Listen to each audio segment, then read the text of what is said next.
The Hayabusa might be one of the most iconic motorcycles ever made.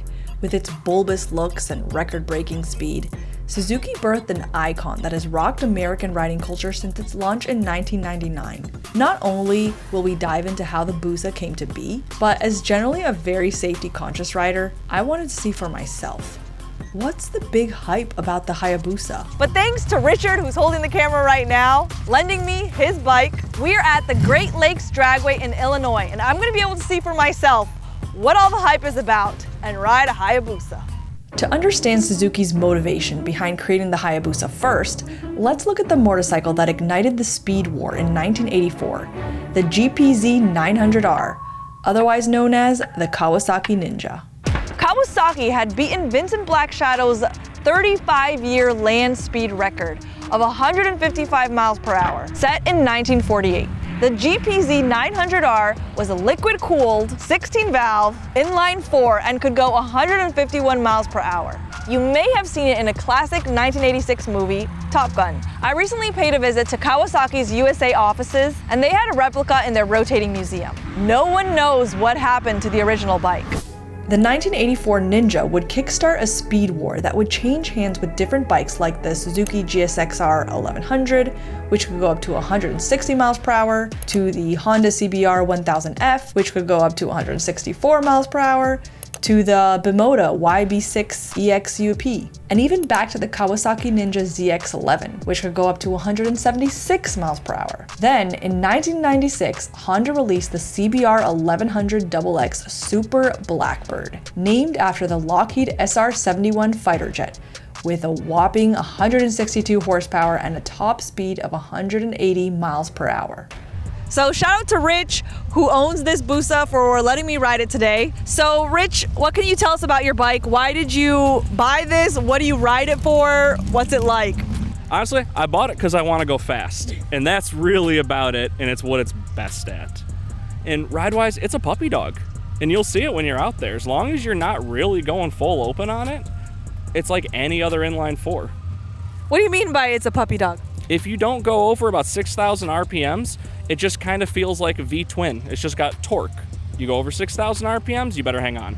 So after Honda's Blackbird release, this is where Suzuki steps in and says, wait, hold my beer. Suzuki set out to not only create a bike that would dethrone the Blackbird at its drag strip by a couple of miles per hour, they wanted a bike that would be so much faster that it would create a new class all of its own and destroy the Blackbird. No, seriously. Hayabusa is Japanese for peregrine falcon. You know what peregrine falcons prey on? Blackbirds.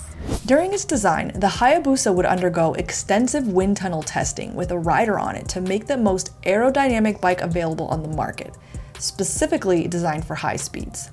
The seat cowl, gas tank knee placement, and overall body shape was designed to reduce drag and tactfully allowed the rider a comfortable tuck and become one with the bike to further reduce drag as well. Koji Yoshida, Hayabusa's designer, said, "As a consequence of pursuing the best handling, acceleration, safety, power, riding ability, original styling, etc. for the good of the customers, it became the fastest production motorcycle. My aim was to create a somewhat grotesque design and create a strong initial impact. By doing this, once the model was out in the market and the performance of it had been proven, I thought that people will start to show interest to the weird design. And then the design would be caked in people's mind." So it would also feature the Suzuki Ram Air Direct. Can you point that out? Where was that? That's right here? Right next to the turn signals. You had the Ram Air inlets. This bike doesn't have them anymore since it's got the turbo on it, but before that, these are direct cold air off the nose and the fairing into the air box. And it was supposed to give you about 5 more horsepower once you started going at arrest me speeds. Flying around the country to make videos like riding a bike down a drag strip is expensive. So shout out to today's sponsor that'll also help you avoid the same mistake I made. And that's destroying your phone's camera lens by mounting your phone on your bike's handlebars with any random mount. This one is from Peak Design, a totally crowdfunded company, so no investors, and it came to life because of people like you contributing on Kickstarter, and might just have the best vibration dampener on the market. They've just launched another Kickstarter to make the world's first wireless charging mounts. If you pre-order the mounts via Kickstarter before August 12th, you'll get your mounts at 20% off, and anyone who backs the motor Kickstarter will be offered 3 free months of Rever Pro, the world's most downloaded motorcycling app. If you're watching this after August 12th, by October, this will be available to everyone on their website. Use my link below and be one of the first adopters. Now back to that Hayabusa. Suzuki engineered a massive bulletproof engine drawing on years of experience on racing. There are literally Hayabusas with 6-figure mileage that still run great after 2 decades. It wasn't anything new or innovative, it was just big. At the time, it was the largest motorcycle engine on the market, a liquid-cooled 1298cc inline-4, making 172 horsepower and 98 foot-pounds of torque.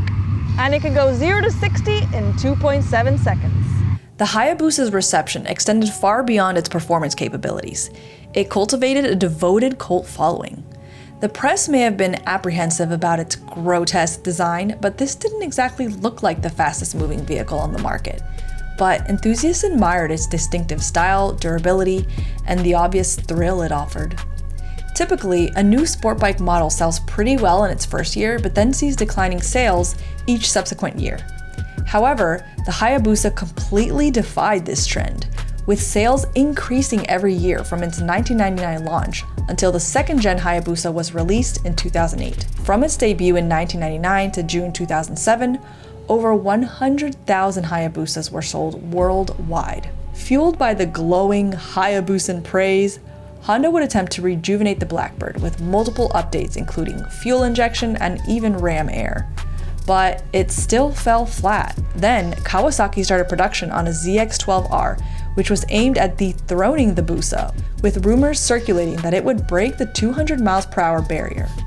For reference, the fastest production car record at the time was 240 miles per hour, set by the McLaren F1. But of course, this climaxing speed war was starting to garner attention from politicians, regulators, and moms. Serious concern over street legal bikes going so much faster than legally allowed on the road started discussions of international bans. So, an unspoken pact, also known as the Gentleman's Agreement, between motorcycle manufacturers was made in late 1999. And the ZX-12R and Hayabusa were electronically limited to 186 miles per hour the following year. Despite initial concerns that this speed cap would negatively impact sales, the Suzuki Hayabusa continued to perform well in the market. Hayabusa sales in the US continued to rise every year. Motorcycle communities and forums dedicated to the Hayabusa exploded. From flashy, custom airbrush jobs to stretched swing arms, the Busa lent itself to be the perfect base for customization to run wild. Its massive, durable engine could withstand power-boosting modification like the glorious turbo, just in case you didn't think 172 horsepower was enough. The Busa's popularity was further bolstered by its appearance in movies, music videos, and racing events, embedding itself forever in popular culture. All these features combined gave way to a harmonious balance of speed, comfort, control, and overall riding enjoyment. It's light, nimble, and fast. Lighter than you might expect, maybe. Now, this next thing may blow your mind. The Hayabusa is technically a sport tourer. You're nodding. No, my insurance is extremely low because of that. Oh! I pay $13 a month. What? It's sport touring. I pay 13 bucks a month in insurance. I'm over 27, and it's sport touring, and Geico doesn't ask about the turbo. So supposedly this is comfortable for long distance as well, and can tear up the track at the same time. Anyone tested the Hayabusa on long trips? Let me know down below. Richard, have you ever gone on long trips with this? I've done about 6-hour days. 6-hour days with it? How did you feel at the end of that day? I didn't hate myself. It's not great, but compared to some other sport bikes I've been on, it's comfy. So Richard, what's the difference between this and the stock one? Stock Busa, like you said, has 170-ish horsepower. We have a turbo on this with 4 PSI. We're putting 230 to the rear wheel and 130 foot-pounds of torque. It's got more horsepower than a Ducati, more torque than a Harley. And it's geared to top out at about 225 miles an hour. Have you ever gone that fast? Of course not. At a drag strip. Yes. Cool. It's a moment of truth. You ready? I'm gonna get geared up. Let's do it. Let's do it.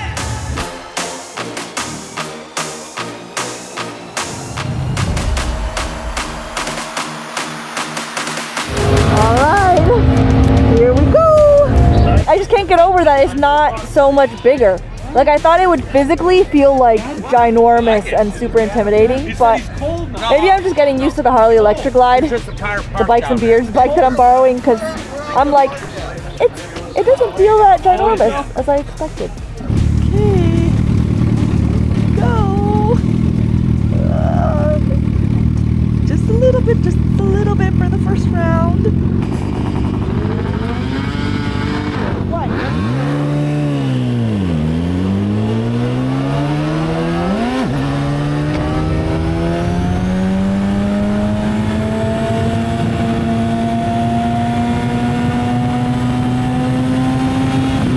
Oh no, I'm already here. I didn't feel like I had much time to send it. All right, well, round 2 coming up. I think I used like a quarter of the throttle. I was too scared to do much more for the first round, but I went way faster than I thought. What'd you do? 82 miles an hour. Not bad. I thought I would have gone like, I went like 60 or 50. Yo, you don't feel anything. No. It feels like you're going like 30. Yeah, I know. You can really get on it. Wow. Okay, now maybe I'll do a half a mile instead of a quarter. Yeah, I felt like I didn't even go that fast, and I like barely used any throttle. Like, should I be using full throttle? No. Jesus Christ, no. Okay. You'll end up on the moon. Okay. That's what I thought, because I'm like, I barely touched the throttle, and apparently I went like 87 miles an hour. 25 to 50% is going to be about your butter zone on it. Really? Mm-hmm. Wow. Okay, 25 to 50% throttle. Second run. Let's go. The night had just started, so I figured I'd have many more rounds to go and didn't want to wreck my first time. So after a first round and some more advice from the riders, I was ready to full send it. So I waited and waited and waited. And 3 hours later, the announcers had canceled due to rain. And on that terrible disappointment, it's time to end. Thank you so much for watching. Goodbye.